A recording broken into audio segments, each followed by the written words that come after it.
How to join friends lobbies in Among Us. So first what you need to do is click on play, then click on online, and then click on create game. Make sure the server is set to the same as your friend. If he is in North America, make sure you select the North America. If the server is different, so it won't work.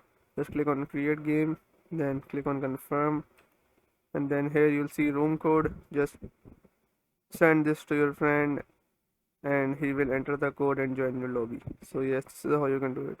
If your problem still occurs, so make sure to comment down below so we can bring a detailed guide on this video. Alright, that's it for today's tutorial.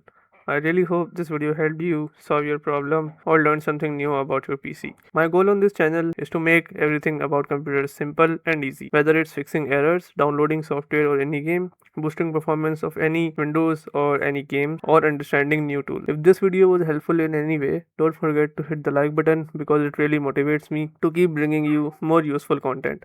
And if you're new here, make sure to subscribe and turn on the notification bell so you never miss any future tutorials, tips, and PC fixes. Also, if you're facing any issues or have any questions related to computers, Windows, software, or anything technical, drop them in the comments.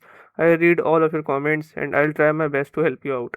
Thanks a lot for watching. Take care of your system, keep learning, and I'll see you in the next video. Thanks for watching.